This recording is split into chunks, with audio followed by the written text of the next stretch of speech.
ఓం శ్రీ గురుభ్యో నమ. శ్రీ విద్యలో పరబ్రహ్మ జ్ఞాన మహామంత్రముల గురించి ఆ మంత్ర సాధన చేస్తున్నటువంటి వాళ్ళు కొంతమంది కలిగే సందేహాలు, ఆత్మ పరమాత్మకి సంబంధించిన జ్ఞానం తెలిసినా తెలియనట్టు మనకి బుద్ధి చెప్పటం, ఇటువంటి వాటి గురించి నాకున్న స్వానుభవంతో కొంత తెలియచేస్తాను కొంతమంది తెలియజేసి సాధకుల కోసం. అయితే ప్రారంభంలో ఏదో మంత్ర సాధన చేస్తున్న వాళ్ళు, మామూలు ఆధ్యాత్మికం వాళ్ళు మటుకు ఇది వాళ్ళకి సంబంధం లేదు. డీప్ సబ్జెక్ట్గా అనుష్ఠానం చేసే వాళ్ళ గురించి శృతి ప్రామాణికంగా అద్వైతము అంటే పరబ్రహ్మే కదా, మరి ఎందుకని మాకు ఇంకా అద్వైత జ్ఞానం కలగటము లేదు, చేస్తున్నా కూడా చాలా సంవత్సరాల నుంచి శ్రీ విద్యలో ఉన్నాం కదా. ఈ విధంగా పరిపరి విధాల మదన పడుతున్నటువంటి ఉపాసకులు, బ్రహ్మ విద్యా ఉపాసకులు, మామూలు లౌకికమైనటువంటి మంత్ర సాధన చేసే వాళ్ళ గురించి కాదు, బ్రహ్మ విద్యా మంత్ర సాధకులు జాగృత స్వప్న అవస్థలలో అత్యంత తక్కువ మందికి మాత్రమే ఆత్మజ్ఞానం కలుగుతుంది. అర్థమైందండి? 4 అవస్థల్లో మొదటి 2 అవస్థల్లో తక్కువ మందికి కలుగుతుంది. అటువంటి వారు జనారణ్యంలో ఉండరు, దూరంగా ఉంటారు, ఏకాంతంగా ఉంటారు. ఏ కాంతలు లేకుండా ఏకాంతంగా ఉంటారు వాళ్ళ సబ్జెక్ట్ అది. అంతేగాని ఒక ఆశ్రమం పెట్టి భార్య పిల్లలు సంసారం, కాషాయ వస్త్రాలు వేయటం, ఆవుల్ని మేపటం, బర్రెల్ని మేపటం, ఇవన్నీ వాళ్ళు చెయ్యరు. ఆత్మజ్ఞానం కలిగిన వాళ్ళ విషయాలు అసలు వాళ్ళు కొండ చిలువలాగా ఉంటారు. వాళ్ళు ఒక విధంగా చెప్పాలంటే కొండ చిలువ అంటే ఏంటి, ఆహారం కోసం కూడా పోదు అది, దాని దగ్గరికి ఎవరు వస్తే తింటుంది, లేదా నరకం ఉంటుంది. అలాంటిది అన్నమాట బ్రహ్మ విద్యా జ్ఞానం జాగృత స్వప్నావస్థల్లో ఉండేవాళ్ళ పరిస్థితి. సరే, ఈ సుషుప్తి తుర్యాతీత అవస్థల్లో ఆత్మజ్ఞానం ఎక్కువ మందికి కలుగుతుంది బ్రహ్మ విద్యలో, కానీ వాళ్ళు గుర్తించలేరు.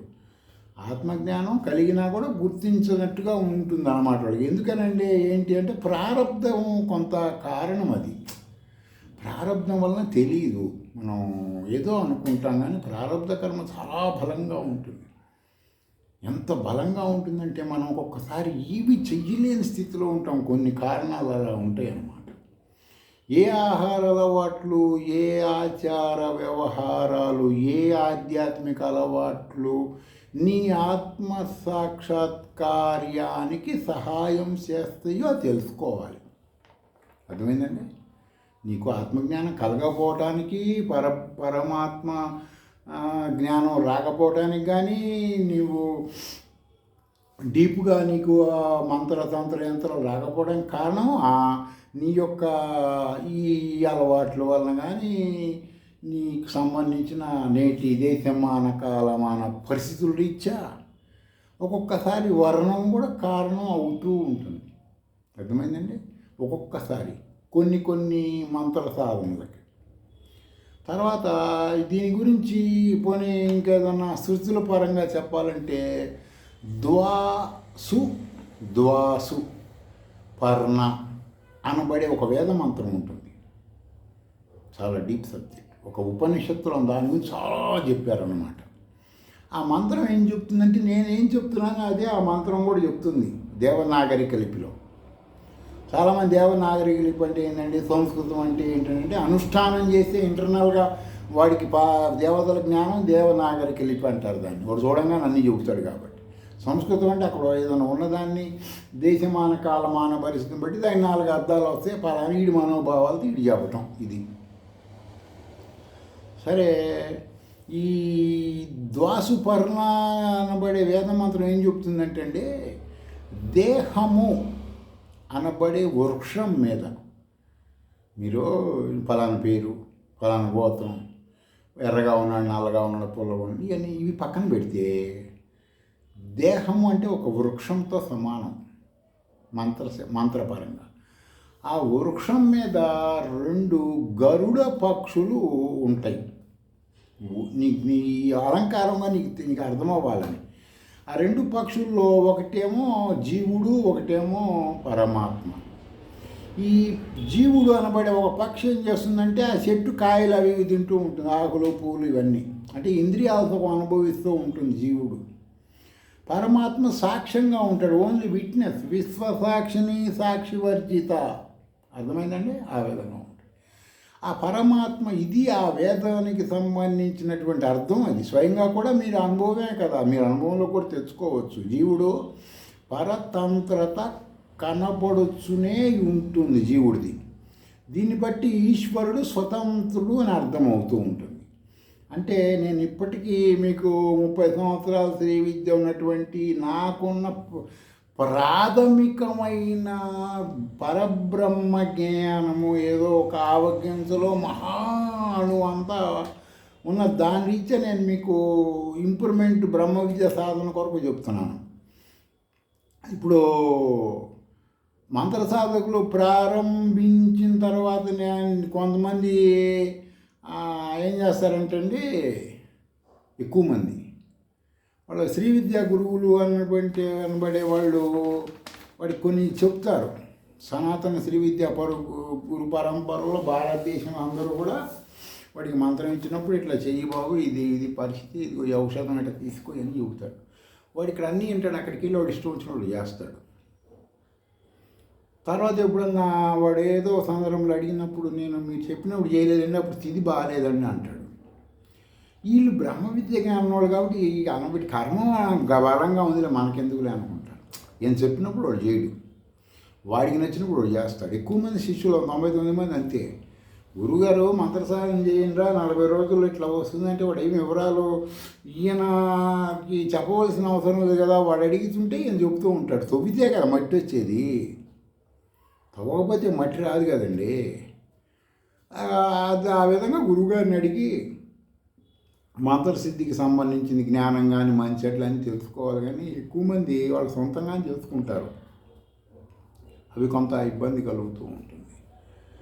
ఇప్పుడు కర్మ అనేది తీరలేదనుకోండి, వాడికి కర్తకి కర్మ తీరకపోతే అద్వైత జ్ఞానం కలగదు. ఎందుకంటే వాడు చేస్తుంటాడు అనుష్ఠానం, అన్నీ జరుగుతుంటాయి. అదేనండి అద్వైత జ్ఞానం ఎందుకు రాదండి, మేము ఇన్ని లక్షలు చేశాం కదా, మేము పంచదశి అనే మంత్రం లేకపోతే దక్షిణ బ్రహ్మ విద్యలే కంటే నువ్వు అనుకుంటే బ్రహ్మ విద్యలు సరిపోయిందా? నువ్వు ఇది బ్రహ్మ విద్య అండి, ఆ పుస్తకంలో రాసి ఉంది, వాళ్ళు చెప్పారు వీళ్ళు చెప్పారు, నువ్వు అనుకుంటే కుదరదు కదా. ఆ మంత్రదేవత అనుకోవాలిగా నేను బ్రహ్మ విద్యని. దాన్ని అద్వైతం అంటారు. ఇప్పుడు ఒక ముఖ్యమంత్రి, ప్రధానమంత్రి, రాష్ట్రపతి, అటెండర్లు, భర్త, భార్య, ధనవంతుడు, దరిద్రుడు, సుఖంగా ఉండి బాగా ఎంజాయ్ చేసేవాళ్ళు, కొంత డ్రగ్స్ తీసుకొని ఫుల్ ఎంజాయ్ చేస్తుంటారు కొంతమంది. వాడు సుఖపడుతున్నానని అనుకుంటూ ఉంటాడు. కొంతమంది బ్రిడ్జి దగ్గర పడుకొని బ్రిడ్జిల కింద బాధలు పడుతూ ఉంటాడు, బాధలు పడుతున్నాను అనుకుంటూ ఉంటాడు. ఇప్పుడు వీళ్ళందరినీ మనం ఒకసారి చూసుకుంటే మరి అద్వైత పరంగా చూస్తే రాజు ఎక్కడా, వీడెక్కడా? ద్వైతం కనపడుతుంది కదా ఇక్కడ. రాజు ఎవడికి వాడి ద్వైతం కనపడుతుంది, అద్వైతం లేదుగా ఇక్కడ.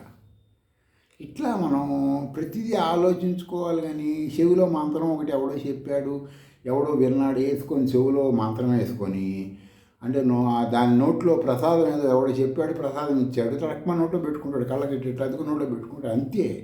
అంతకుమించి అసలు దాని గురించి క్షేత్రస్థాయిలో ఏం తెలుసుకోడు అసలు. ఆ విధంగా కాసి నీళ్లు బారబోసేసి మంత్రం నేర్చుకుని కానీ నీళ్లు బారబోస్తాడు. కొన్నిసార్లు గారడి వాడు మ్యాజిక్లు చేసేవాళ్ళు ఆ చేతులు తిప్పుతూ ఉంటాడు అటు ఇటు, ముద్రలు అన్నమాట అవి. వాడు అనుకుంటాడు ముద్రలని, ఆ చేతులు తిప్పుతూ నేను పరబ్రహ్మని అనుకుంటూ ఉంటాడు. అది సరిపోతుందా చెప్పండి? పరబ్రహ్మ అంటే ఏంటి? నువ్వు ఒక చిన్న అది ఏదన్నా వస్తే నువ్వు ఉక్కిరి బిక్కిరి అవుతాడు, అన్నీ చేస్తాడు. పరబ్రహ్మ అంటే అసలు ఒక్కసారి పరబ్రహ్మ అంటే వాడు పరబ్రహ్మ అవసరం లేదు. ఒక చిన్న ఇల్లు ఉండి అందులో ఉన్న సర్వం గురించి ఆలోచిస్తే నువ్వు చిన్న ఎలుక వస్తేనే గజిబిజి గందరగోళం అవుతారు, ఈగ దోమ కుడిదని గజిబిజి అవుతాడు. వాళ్ళు చెబుతుంటారు అన్నమాట పరబ్రహ్మ జ్ఞానం అద్వైతముగా మళ్ళీ మామూలుగా చెప్పర్లేండి. అసలు అసలు ఎట్లా చెబుతారంటే వాళ్ళు ఒక స్వానుభవం ఉండదు. అర్థమైందండి? స్వానుభవం ఉండదు. స్వానుభవం ఉన్నవాడు ఏం చెప్పాలో వాడికి అర్థం కాదు పరబ్రహ్మ గురించి. అదేంటి ఇప్పుడు నీ నీ గురించి నువ్వేం చెప్పుకుంటావు? ఇప్పుడు నీ ఎదురుగుండా ఎవరు లేడండి, ఎవరు లేరు. నువ్వు నీ గురించి నువ్వు ఎవరికి చెబుతావు? గోళ్ళకి, మంచాలకి, కుర్చీలకి, టీవీలకి చెప్పలేవు కదా. దాన్ని అద్వైతం అంటారు. అర్థమైందండి? సరే, ఇప్పుడు సపోజ్ వచ్చేసి మీ పరబ్రహ్మ అద్వైతం అంటే ఇప్పుడు సపోజ్ మీ తాతగారు నీ ముత్తాతకో వాళ్ళ నాన్నగారికో వాళ్ళ తాతగారికో మోక్షం వచ్చిందనుకోండి, అందరికీ వచ్చినట్టు అవుతుంది వాళ్ళ వంశంలో. ఆయన ఒక్కడికి వచ్చిందనుకోండి అద్వైతముగా, మిగతా వాళ్ళందరూ ద్వైతంలో ఉన్నారుగా, అద్వైతంలోకి రాలేదు కదా. ఎందుకనంటే ఈ అద్వైతం ఏంటి, ద్వైతం ఏంటి, అసలు ఏంటిది ఇంత గజిబిజిగా ఉందండి ఈ యొక్క భారతీయ వేదాధ్యాత్వం. అందుకే రాలేక మేము గుళ్ళు, గోపురాలు, స్వామీజీలు, పీఠాధిపతులు, బాబాలు, అవధూతులు, తర్వాత హరే రామ హరే కృష్ణ రాసుకోవటము, రామకోటులు రాయటం, కృష్ణకోటులు రాయటం, ఆ కోటి ఈ కోట్లు రాసుకోవటమే సరిపోతుంది. ఈ పుస్తకాలు తీసుకొని కారుల్లో, బస్సుల్లో ఆ గుళ్ళకు పోవటం, అక్కడ పెట్టడం, వాళ్ళకి డబ్బులు కట్టడం. ఏంటండి అసలు ఇదంతా ఏంటంటే అద్వైతమైంది, ద్వైతమైంది. ఏదైనా సింపుల్గా షార్ట్ కట్లో ఇన్స్టెంట్గా మాకు వేదాల జ్ఞానం తెలియాలని అంటే, వేదాల జ్ఞానం తెలియాలి ఇన్స్టెంట్గా అంటే ఏంటంటే బుద్ధి స్వతహాగా జడము. జడము అంటే ఏంటో తెలుసు కదండి మీకు. అది కనీసం అదన్నా నెట్లోకి వెళ్ళి చెక్ చేసుకోండి. జడము అంటే ఏంటని. అది జడము అవటం వలన బుద్ధి జడము బ్రహ్మ విద్యామంతర సాధన వలన. అర్థమైందండి? బుద్ధి జడము. ఆ జడమైనటువంటిది శ్రీ విద్యలో ఉన్న కొన్ని బ్రహ్మ విద్యా మంత్రముల వలన అయస్కాంతము, ఇనుము అనబడే సూత్రము ప్రకారము బుద్ధిలో చైతన్యము మొదలవుతుంది. అది ఫస్ట్ మీరు గుర్తుపెట్టుకోండి. కానీ నేను మనసు టాపిక్ అసలు చెప్పలేదు. అర్థమవుతుందంటే మనసు టాపిక్ చెప్పట్లేదు. ఎందుకని? బుద్ధి చైతన్యం అయితే మనసు కంట్రోల్ అవుతుంది. బుద్ధి సిగ్నల్స్ ఇస్తేనే కదండి మనసు చేసేది. అది ఆధ్యాత్మికంగా శృతుల పరంగా జడము, బయట లౌకిక విషయాల్లో పరిగెత్తుతూ ఉంటుంది. నీ కర్మలను పరిగెత్తడం అంటే నీ కర్మలను బట్టి పరమేశ్వరుడు అతని దగ్గరలో ఉంటాడు కదా, చేయిస్తూ ఉంటాడు. అది చూడు, ఇది చూడు, దీన్ని దీన్ని బుద్ధి చెప్తూ ఉంటుంది, మనసు చేస్తూ ఉంటుంది, చేతులు చేస్తుంటాయి, కాళ్ళు చేస్తుంటాయి, కళ్ళు చూస్తుంటాయి, కాళ్ళు అక్కడికి పోతాయి, తన్నులు తింటాయి, వస్తుంటాయి, పోతుంటాయి, ఇవన్నీ చేస్తుంటాయి. అప్పుడు దాన్ని బుద్ధిని నువ్వు రివర్స్ తిప్పితే దాని పక్కనే ఆత్మజ్ఞానం టచ్ అవుతుంది. అయస్కాంతానికి మొక్క అతుక్కున్నట్టు వెంటనే అది చైతన్యం అవుతుంది. చైతన్యం అంటే తెలుసు కండి, ఒక పెద్ద చెట్టు ఏమీ లేకుండా ఉన్నది చిగురులు వస్తుంది చూడండి, అలా చిగురించటం అన్నమాట బుద్ధిలో. పరమాత్మ జ్ఞానం చిగురించటం. అది ఎప్పుడైతే ప్రారంభం అవుతుందో వాడికి ఇంకా అప్పుడు శృతుల పరంగా జ్ఞానం అనేది వాడికి రావటం మొదలవుతుంది. వచ్చినా సరే జీవుడు స్వతంత్రుడు కదా, ఏ కర్మైనా చేయొచ్చు కదా. జీవుడు స్వతంత్రుడు, ఏ కర్మైనా చేయొచ్చు. అక్కడ బుద్ధి జడమైనా సరే జీవుడు చైతన్యుడు కదా, వాడు శ్రీ విద్యా మంత్రం చేయొచ్చు, స్వతంత్రంగా చేయొచ్చు. పరమాత్మ పక్కన కూర్చుంటాడు, ఆయనకి అనవసరం విషయం నువ్వేం చేసావా అని.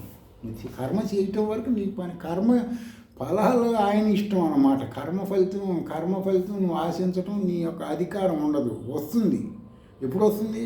టైం రాబడుతుంది. మనం చెప్పా కదా, మీరు ఎన్ని పుస్తకాల్లో వాటిల్లో ఇట్లా ఉండదు. దర్శన శాస్త్రాలకు వెళ్తే కానీ ఈ యొక్క సబ్జెక్టులు రావు మీకు. మళ్ళా పూర్వమీమాంస, ఉత్తర మీమాంస, వాటిల్లో పూర్వమీమాంసలో ఉంటుంది. ఏమని యజ్ఞం చేసావు, హోమం చేసావు, ఆ ఫలితం ఇప్పుడు రాదు. నీకు ఎప్పుడు అవసరం అవుతుందో అది సూక్ష్మంగా నీలో ఉంటుంది ఆ యజ్ఞ ఫల దేవత. ఆ టైం రాగా నీకు వచ్చేస్తుంది. ఆ విధంగా అన్నమాట. జీవుడు స్వతంత్రంగా కర్మలు చేయొచ్చు కాదు. కర్మలు చెయ్యి, శ్రీ విద్యా కర్మఫలదాత మాత్రమే ఎవరు? పరమాత్మ. అర్థమైందండి? కొంతమంది వితండవాదులు ఏం చెబుతారంటే, రెండు లేక కొంతమంది ఇద్దరు లేక ముగ్గురు భార్యలతో చక్కగా సంసారాలు చేస్తూ పిల్లల్ని అంటూ అక్కడ ఒక ఇల్లు, ఇక్కడ ఒక మేళ్ళు, అక్కడ ఒక మేళ్ళు, రకరకాల ఆ మూల సంపాదించి ఫుల్గా అంతా ఉండి చక్కగా ఏ బ్యాడ్ హ్యాబిట్ లేకుండా. సో కారులో గిర్లో తిరుగుతూ బంగారపు నగలు గిగలు ధరించి మంచి మంచి పూసల మాలు మంచి మంచి రంగు వస్త్రాలు వేసుకొని వాళ్ళు ఏం చెబుతారంటే వాళ్ళకి ఉన్న ఈ యొక్క శృతి విరుద్ధమైనటువంటి జ్ఞానముని వాళ్ళ పరంపరలో వాళ్ళు ఊహాచిత్రంగా భ్రమలతో ఊహించుకున్న గ్రంథాల్లోది శాస్త్ర విరుద్ధముగా, శృతి ఉపనిషత్తులకు విరుద్ధం. బుద్ధితో రమించే జీవుడు శ్రీ విద్యానవుడే బ్రహ్మ విద్యామంతరం వింటప్పుడు వాడేదో చెప్తాడండి పరబ్రహ్మ గురించి, వాడికి స్వానుభవం ఉండదు. వాళ్ళు అసలు దమ్మే లేదు కదా ఇంద్రియాల్లో. నీకు పెళ్లి చేసుకొని ఆల్మోస్ట్ నువ్వు నీలో నుంచి నీ రూపంలో నుంచి ఒకటి దిగాడంటే సగం చచ్చినట్టే నువ్వు. అట్లా 10 మంది నువ్వు అన్నావు అనుకో, దేనికి పనికిరావు, స్క్రాఫ్ట్ అయిపోయావు. వారికి ఆకారమే అన్నమాట. నీలో లోపల దమ్ము ఉండదు, చావు ఉండదు. చెట్లు చావలాగా నీలో చావు ఉండదు అన్నమాట. అలాంటి వాళ్ళు చెప్తుంటారన్నమాట పరబ్రహ్మ గురించి. మీకు ఎందుకు వెళ్ళండి అదండి ఇదండి అని రకరకాలు చెబుతుంటారు. రేపు లలితా త్రిశక్తిలో కూడా చెబుతా మీకు చూడండి. అసలు గింగరాలు తిరిగిపోయే విధంగా ఉంటుందన్నమాట శ్రీ విద్య అసలు సబ్జెక్టులు. మామూలు ఉండదన్నమాట. నేను అవేర్నెస్ కోసమే చెబుతున్నా ఇవన్నీ. ఒకరిని విమర్శించాలనో ఒకరిని పొగడాలనో నన్ను నాయని కాదు. నా లక్ష్యం ఏంటి, వేదముల కంటే ఉత్తమమైన శ్రీ విద్య. కొంతమంది అవిద్య అజ్ఞానమైన వేదం చదువుకున్న వాళ్ళు నాతోటి నేను చూసేటట్టుగా శ్రీ విద్యని క్షుద్ర పూజగా అది ఇదని వల్గరగా మాట్లాడాడు వేదం చదువుకున్నవాడు, అతి శూద్రుళ్ళలాగా. అందుకని నేను అప్పుడే నిర్ణయం తీసుకున్నాను, శ్రీ విద్య గురించి సామాన్యుడి దగ్గరికి వెళ్ళాలి. వాడు గుళ్ళు గోపురాలు తిరగకూడదు, వాడు శ్రీ విద్యలోకి వెళ్ళాలి, శృతుల్లోకి పంపించాలి. నాకున్నటువంటి అనుభవం అంత వేస్ట్ అయినా సరే ఏ పరంగా చెప్తామని నిర్ణయం తీసుకొని మొదలుపెట్టాను. ఇది శ్రీ విద్యని అవేర్నెస్ ప్రతి ఒక్కళ్ళు. శ్రీ విద్య ఉంది, శంకరాచార్యులు మా కోసం చెప్పాడు అని ప్రతి ఒక్కడు అనుకోవాలి. అందుకని చెబుతాను. సరే, ఇట్లాంటి వాళ్ళు చెప్తుంటారు, అవన్నీ పట్టించుకోకుండా ఎట్లా అండి మరి అంటే, శ్రీ విద్య అన్నబడి ఆత్మజ్ఞానం కానీ పరమాత్మ జ్ఞానం కానీ పరమేశ్వరి మొత్తం ఏదైనా సరే వినటం వలన, చూడటం వలన, మాట్లాడటం వలన రాదు. స్వ అనుభవం ఉంటేనే పరమాత్మ జ్ఞానం వస్తుంది. అందుకే ఋషులు పురచ్చరణ అనేది అర్థమైందండి. అప్పుడు వస్తుంది. ఒక దేవత మంత్రజ్ఞానం వచ్చిందంటే ఆటోమేటిక్గా చిన్నగా వస్తూ ఉంటుందన్నమాట. సో ఇప్పుడు కొంతమంది వీటిల్లో మేము దాన ధర్మాలు చేసామండి, అన్నదానం ఆ గుళ్ళో చేసాం, ఈ గుళ్ళో చేసాం, మా తాతగారికి శ్రీశైలంలో పలానా శాస్త్రం మా తాతగారికి ఇవన్నీ చెప్తూ ఉంటారు. వీటి వలన ఆత్మజ్ఞానం రాదు, పరమాత్మ జ్ఞానం రాదు. ఏమొస్తుందండి అంటే దైవానికి సంబంధించిన ఏ దేవతా జ్ఞానం రాదు. గుర్తుపెట్టుకోండి. నువ్వు ఏ దానాల నుంచి విద్యాదానం చేయి, రక్తదానం చేయి, నువ్వు శరీరంలో అవయవాలు దానం చేయి, కళ్ళు దానం చేయి, కిడ్నీలు దానం చేయి, ఏదైనా దానం చేయి, శృతులు తెలియజేసిన పరమేశ్వరి జ్ఞానం రాదు. ఏమొస్తుందండి, కీర్తి కాంత కనకములు వస్తాయి. అర్థమైందండి. వస్తే ఈ జన్మలో వస్తాయి, లేకపోతేనేమో ఈ వచ్చే జన్మలో ఈ యొక్క అనుభవించే కుటుంబంలోనే పడతాడు వాడు. అర్థమైందా? అది సబ్జెక్ట్. ఇప్పుడు దీన్ని ఇంకా మీకు దీని గురించి ఒక క్లారిటీగా చెబుతాను. శ్రీకృష్ణదేవరాయలని ఈ మధ్య కాలంలోని మీరు 4-5 సంవత్సరాల హిస్టరీ, పెద్దది కూడా కాదు, మీరు హిస్టరీ నెట్లోకి వెళ్తే బయటపడతాయి. ఆయన దగ్గర ఒక సేవకుడు ఉండేవాడు. వాళ్ళ నాన్నగారు అయిపోయాడు, ఇతను వచ్చాడు. ఇతను దగ్గరగా 2-3 దశాబ్దాలుగా ఆయనకి చిన్నపిల్లవాడు ఉన్నప్పటి నుంచి రాజుగారి దగ్గర పనిచేస్తూ గొడుగు పట్టుకుంటాడు. అప్పుడు ఇవి లేవు కదండి, మన కార్లు తర్వాత ఇవన్నీ లేవు కదా. ఎక్కడికైనా వెళ్తే రథం మీద వెళ్ళాలి. కొన్ని చోట్లకి రథం వెళ్ళదు, అప్పుడు గుర్రం మీద పోతాడు. ఆ గుర్రం మీద పోయినప్పుడు ఏంటంటే గొడుగు పట్టుకోవాల్సింది. కొంతమంది పరిగెత్తుతూ గొడుగు పట్టుకుంటారు పాపం. మీరు కొన్ని సినిమాల్లో ఈ హైదరాబాదులో సంబంధించిన రజాకారులు కావాలప్పుడు పరిగెత్తుతూ కార్లు వెనకెళ్తారు చూడండి, అట్లా అనమాట. ఈ సేవకుడు గొడుగు పట్టి వృత్తిలో ఉంటాడు శ్రీకృష్ణదేవరాయల దగ్గర. సరే ఇతను రాజుగారి దగ్గరికి ఈ వేదాలు చదువుకున్న వాళ్ళు, శ్రీ విద్యోపాసకులు, మంత్ర సాధకులు వాళ్ళందరూ ఆ రాజుగారికి మంచి సబ్జెక్ట్ ఉంది, వేదాల మీద గ్రిప్ ఉంది. అర్థమైంది. ఈ రోజుకి ఆయన తలుచుకుంటారంటే ఆ జ్ఞానం వల్ల. మిగతా ఎంతమంది రాజులు లేరు, వాళ్ళని తలుచుకోవట్లేదు. నేను తలుచుకున్నా అది సబ్జెక్ట్. ఆయన ఏంటంటే ఆత్మజ్ఞానం అనేది అందరికీ రాదు కదా, ఏదో ఒక జన్మలో వస్తుంది అని చెప్పి దేవాలయాలు కట్టించి ప్రజల్ని ఏదో ఒకటిగా ముందు ఆధ్యాత్మికం పంపిస్తూ అలవాటు చేసుకుంటూ వచ్చాడు. ప్రజల దైవభక్తి అనేది ఉంది, దేవుడు అనేది. ఆ రాజుగారికి దగ్గర తను గొడుగు కొడుతూ ఉండేవాడు. రాజుగారి దగ్గర పెద్ద పెద్దవాళ్ళు రావడం, మహా గొప్ప గొప్ప మంత్ర సాధకులు. వాళ్ళ కొంతమందికి ఈయన అప్పుడప్పుడు పాపం సర్వీస్ చేసేవాడు. వాళ్ళు ఇతన్ని మంత్ర సాధకుడు అంటే సామాన్యుడు కాదండి, వాడు బ్రహ్మ విద్యా ఉపాసకులు అంటే పరమాత్మతో సమానమైన వాడు. వాళ్ళ ఎవరు వీడిని ఏం దీవించారో తెలియదు మొత్తానికి.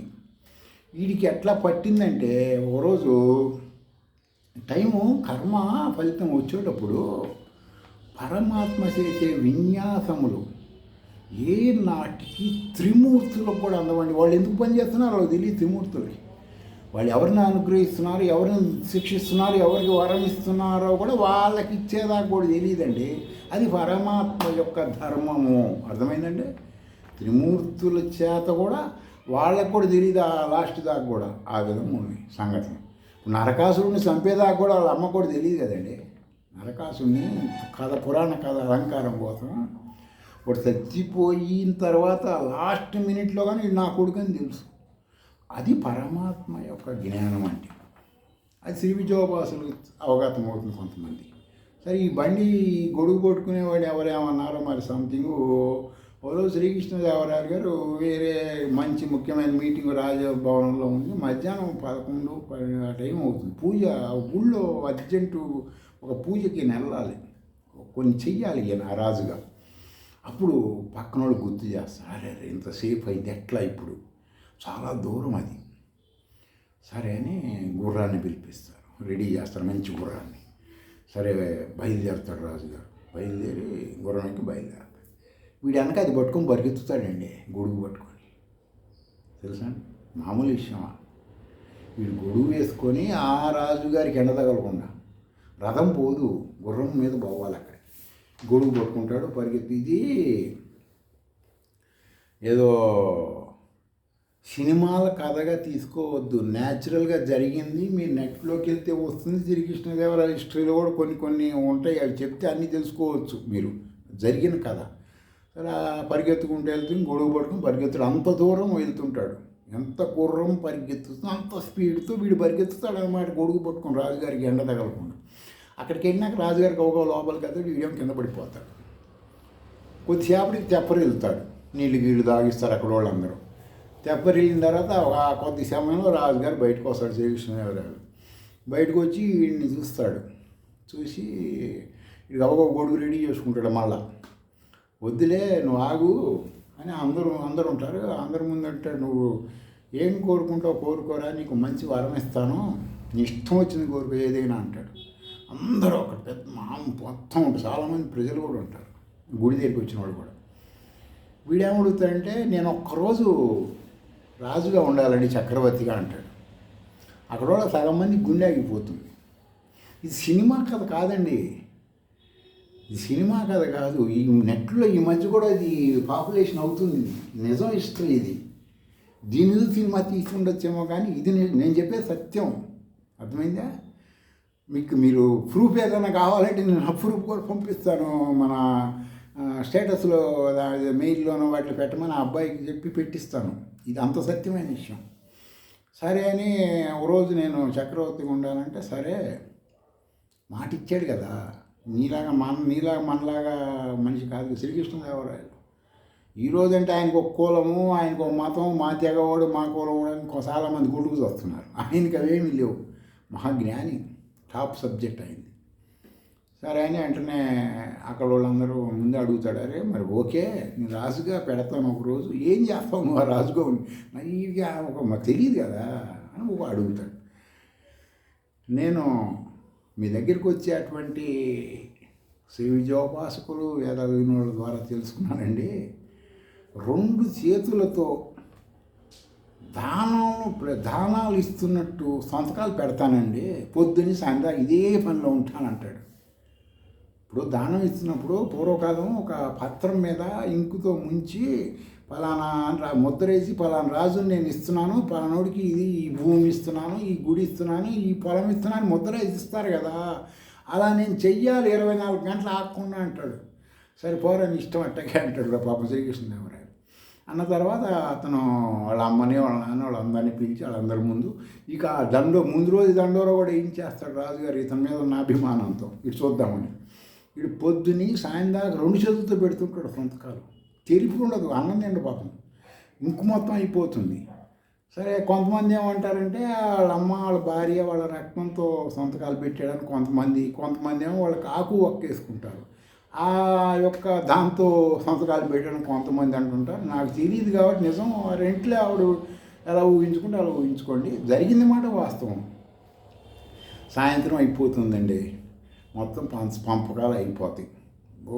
అందరికీ ఎంతోమందికి అసలు పొద్దున సంతకాలు పెట్టాడని ఊహించుకోండి, మనం చెప్పలేనంత చేశాడు. అప్పుడు సరే శ్రీకృష్ణదేవరాయలు అయినా అవన్నీ నాకు చాలు స్వామి, మరి ఓకే అయిపోయింది, ఇంక నేను వెళ్ళిపోతాను ఇంటికి, నా కోరిక తీరింది, వేదాలు వాళ్ళు చెప్పారు, నువ్వు దానాలు చేసావు అనుకోరా, నువ్వు పైన ఇంద్రుడు స్వర్గలోకంలో ఉంటాయి అని చెప్పారు, దాన్ని బట్టి నేను చేశాను. సరేరా ఇప్పటిదాకా నువ్వు నాకు సేవ చేసావు కాబట్టి ఇదిగో పలానా ఊరు, నీ పేరుతో ఆ ఊరు ఉంటుంది, నీకు నేను రాసిస్తున్నాను, ఇంక నువ్వు జమీందారుగా బతుకుపో, నువ్వు నా దగ్గర వద్దు, ఇప్పటిదాకా నువ్వు ఇంత దానాలు చేసి నువ్వు మన నాగిరి పని చేస్తే బాగుండదు, అది ధర్మం కాదని ఒక ఊరు రాసిచ్చి ఆ ఊరికి ఇతను పేరు పెడతాడు. గోపాలపట్నం విజయనగరం పక్కన ఆ ఊరు అతనికి ఇచ్చేస్తాడు. అతను జమీందారుగా ఉండి చాలా గొప్పగా ఉండి అసలు అంటే వీడికి అవన్నీ జరగటం కోసం శ్రీకృష్ణదేవరాయల బుద్ధిలోకి పరమాత్మ రావటం, ఎవరెవరికి వీడి ద్వారా దాన ధర్మాలు శ్రీకృష్ణదేవరాయల రాజ్యంలో ఇస్తే ఆయన ఇవ్వాలి కదా రాజుగా, వేరే వాళ్ళకి ఇటువంటి వాళ్ళ అర్హత వీడి ద్వారా ఇవ్వటాలని వాళ్ళందరికీ ప్రాప్తము. ఇది నెట్వర్క్ పరమేశ్వరుడిది. మనం సామాన్యమైన పామరమైనటువంటి పశుభావన ఉన్న పరంగా మనం ఆలోచిస్తాం దీన్ని, అట్లా కాదు కదా. శ్రీకృష్ణదేవరాయల రాజు, ఆయన ఇంకొకటి రాజుగా ఉండి వాడు ఆ రాజ్యంలో కోశాగారంలో వాడు దాన ధర్మాలు సాయం వాడు ఇష్టం వచ్చిన వాడు చేయటం సామాన్యమైన మాటల. వాడు ఎంత గొప్ప గత జన్మలో బ్రహ్మ విద్యోపాసకుడు అయి ఉంటారు. ఇవన్నీ నెట్లో ఉన్నవే వాస్తవాలే, గుర్తుపెట్టుకోండి. ఈ విధంగా ఆ పరమేశ్వరుడికి సంబంధించినటువంటి విషయాలు ఉంటాయి అన్నమాట. అంతేగాని మనం ఏదో అర్థం చేసుకోకుండా ఏదో జీవుడు కర్మలు చేయటములో స్వతంత్రుడు. నేను ఇంకోసారి చెబుతున్నాను, శ్రీ విద్యోపాసకులు బ్రహ్మ విద్యలో ఒక ఉన్నతమైన ఉండే అనుమాన పడవలసిన అవసరం లేదు. మీరు ప్రారబ్ధం రీత్యా కానీ ఆచార వ్యవహారాలు కానీ ఆహార అలవాట్లు కానీ ఆధ్యాత్మిక పరమైనటువంటి లోటుపాట్ల వల్ల మీకు ఆత్మజ్ఞానం కొద్దిగా స్లో అవ్వచ్చు, కానీ అవ్వకుండా ఉండదు. అర్థమైందండి? జీవుడు కర్మలు చేయటంలో స్వతంత్రుడు, పరమాత్మ ఏమి చేయటానికి లేదు. మనం చూస్తుంటున్నాయి కర్మ ఫలితం ఇస్తాడు. బ్రహ్మ విద్య చేసావు కదా నువ్వు, కంపల్సరీ ఇస్తాడు.